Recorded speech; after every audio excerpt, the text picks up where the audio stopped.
Hello అండి, నమస్తే. నేను శ్రీలక్ష్మి.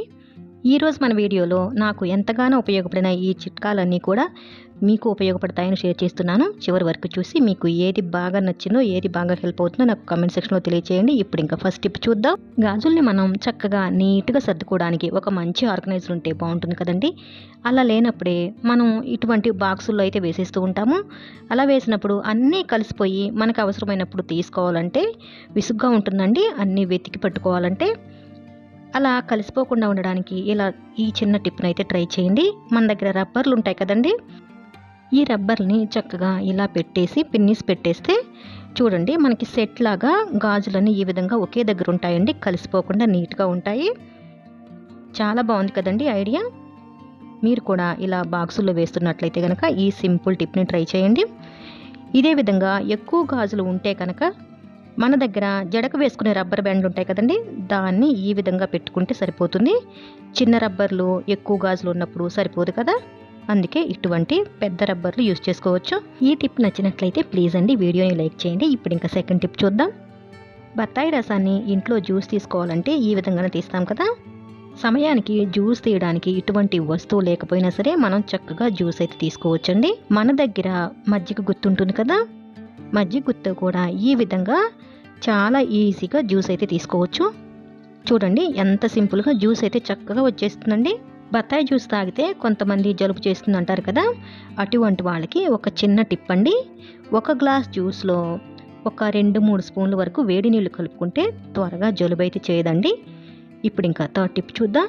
మనం బ్రెడ్ ప్యాకెట్ తెచ్చుకొని తినేసిన తర్వాత చివరిలో ఒక 2-3 పీసులు ఉండగా ఒక్కొక్కసారి అలా వదిలేసి మర్చిపోతూ ఉంటామండి. అలాంటప్పుడు గాలికి అవి ఎండిపోయి గట్టిగా అయిపోతూ ఉంటాయి. తినడానికి మనకి ఫ్రెష్గా ఉండవన్నమాట.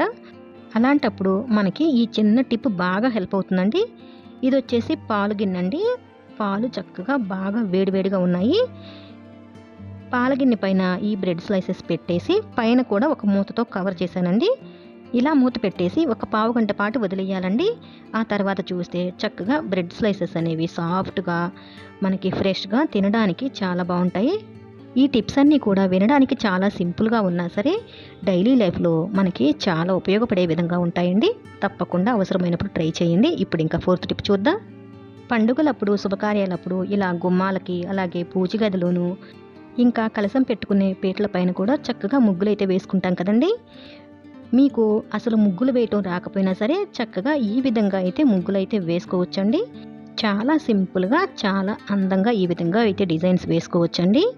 మనకి కావాల్సింది ఒక ప్లాస్టిక్ మూత అనమాట. దాన్ని నేను ఎలా కట్ చేశాను అన్నది వీడియో అయితే షేర్ చేశానండి. ఫుల్ వీడియో మన ఛానల్లో ఉంది. చూడని వాళ్ళు నన్ను కామెంట్ సెక్షన్లో అడిగితే నేను లింక్ని అయితే షేర్ చేస్తాను. ఇప్పుడు ఇంకా ఫిఫ్త్ టిప్ చూద్దాం. మిక్సీని మనం ఎన్నిసార్లు క్లీన్ చేసినా సరే అది పదే పదే మురికి పడుతూనే ఉంటుందండి. ఎందుకంటే మిక్సీ వాడకం అనేది వంటింట్లో ఎంత ఎక్కువగా ఉంటే మురికి అంత ఎక్కువగా పడుతూ ఉంటుంది. మనం ఎంత క్లీన్ చేసుకున్నా సరే అది కొంతవరకు మాత్రమే మనం క్లీన్ చేయగలమండి. కొన్ని ప్లేసెస్లో మనం క్లీన్ చేసుకోవడానికి వీలు లేకుండా ఉంటుంది. అటువంటి ప్లేసెస్లో చాలా సింపుల్గా ఈ విధంగా ఇది క్లీన్ చేసుకోవచ్చు. ముఖ్యంగా ఇలా మిక్సీకి పై భాగాన మురికి ఎప్పుడూ ఉంటూనే ఉంటుందండి. దాన్ని క్లీన్ చేసుకోవడానికి మనకి కావాల్సింది ఒక పెన్ను కానీ లేదంటే ఒక పెన్సిల్ కానీ తీసుకుని క్లాత్ని ఈ విధంగా 4 మడతలుగా తీసుకున్నానండి. 4 మడతలుగా వేసి పెన్సిల్ని పెట్టేసి ఈ విధంగా క్లీన్ చేస్తే మురికి అనేది చక్కగా ఈజీగా వచ్చేస్తుందండి. చూడండి, మనకి క్షణాల్లో నీట్గా అయితే వచ్చేసింది. కొద్దిగా స్ప్రే చేశానండి. స్ప్రే చేసి కాస్త నాననిస్తే కనుక నీట్గా తెల్లగా వచ్చేసింది, మురికంతా పోయి. అలాగే మిక్సీకి కింద వైపున కూడా ఇటువంటి ప్లేసెస్లో కూడా మురికి బాగా పడుతుందండి. అక్కడ క్లీన్ చేయాలన్నా కూడా నార్మల్గా అయితే మనకు వీలు పడదు. ఇక్కడైతే నేను టూత్ పిక్ని తీసుకున్నానండి. టూత్ పిక్కి క్లాత్ పెట్టేసి ఈ విధంగా తుడుస్తూ ఉంటే నల్లగా మురికంతా వచ్చేస్తుందండి. ఇలా క్లీన్ చేసుకోవడం వల్ల మిక్సీ ఎప్పుడు చూసినా మనకి కొత్త దానిలాగా మెరుస్తూనే ఉంటుందన్నమాట. మిక్సీని మనం రోజు మామూలుగా క్లీన్ చేసుకున్న ఇటువంటి స్పెషల్ క్లీనింగ్ అనేది వారానికి 10 రోజులకు ఒకసారి క్లీన్ చేసుకున్నా సరిపోతుంది. ఏది ఏమైనా మనం కొద్దిగా ఆలోచిస్తే కష్టమైన పనులు కూడా ఇలా ఈజీగా చేసుకోవచ్చు. చూశారు కదా. ఇప్పుడు ఇంకా 6th టిప్ చూద్దాం. మనకి కూరలు చేసేటప్పుడు టొమాటోలు అనేవి దాదాపుగా అన్ని కూరల్లోనూ వేస్తూ ఉంటాము. మనం ఏ పప్పు చేసినా సరే 1-2 టమాటాలు యూజ్ చేస్తూ ఉంటాం కదా. అటువంటి టమాటాలు కాస్త చౌకగా ఉంటే కనుక మేమైతే ఈ విధంగా తెచ్చుకుంటామండి. ఎక్కువ టొమాటోస్ తెస్తాము. ఇలా ఎక్కువ టమాటోస్ తెచ్చినప్పుడైతే ఈ విధంగా కొద్దిగా ఆయిల్ అప్లై చేస్తానండి తొడిమల దగ్గర. ఈ విధంగా ఆయిల్ అప్లై చేస్తే చక్కగా మనకి ఎన్ని రోజులున్నా పాడవకుండా చివరి వరకు వేస్ట్ అవ్వకుండా యూస్ చేసుకోవచ్చు. ఇప్పుడు ఇంకా లాస్ట్ టిప్ అండి, 7th టిప్ చూద్దాం. అద్దాల పైన ఈ విధంగా ఆయిల్ మరకలు అది పడుతూ ఉంటాయి. డ్రెస్సింగ్ టేబుల్ అయినా సరే, లేదంటే చిన్న అద్దాలైనా సరే, మనం అస్తమానం యూజ్ చేస్తూ ఉంటాం కాబట్టి మన చేతులకున్న జిడ్డు అంతా ఈ విధంగా అద్దాల పైన మరకల్లాగా ఏర్పడి ఉంటుందండి. దీన్ని మనం కనీసం 2 రోజులకు ఒకసారి అయినా సరే క్లీన్ చేసుకుంటే నీట్గా ఉంటుంది. దీనికి కావాల్సింది కొద్దిగా పౌడర్ తీసుకున్నానండి.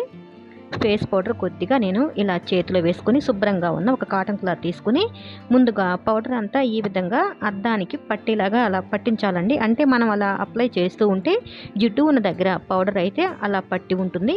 ఆ తర్వాత కొద్దిగా ప్రెస్ చేస్తూ అదే క్లాత్ ఈ విధంగా రుద్దుతూ ఉంటే అద్దం క్లియర్గా నీట్గా వచ్చేస్తుందండి. టిప్ అయితే చాలా సింపుల్గా ఉంటుంది, మనకి బాగా పనిచేస్తుంది అనమాట. తప్పకుండా అవసరమైనప్పుడు ట్రై చేయండి. ఇవాళ వీడియోలోని టిప్స్ ఇవేనండి. మీకు ఏ టిప్ నచ్చిందో నాకు తప్పకుండా కామెంట్ చేసి చెప్పండి. అలాగే వీడియోని కూడా లైక్ చేశారంటే నేను చాలా హ్యాపీగా ఫీల్ అవుతాను. ఇంకా ఛానల్ కూడా సబ్స్క్రైబ్ చేసుకుని పక్కనే ఉన్న బెల్ ఐకాన్ని యాక్టివేట్ చేసుకోండి. Thanks for watching.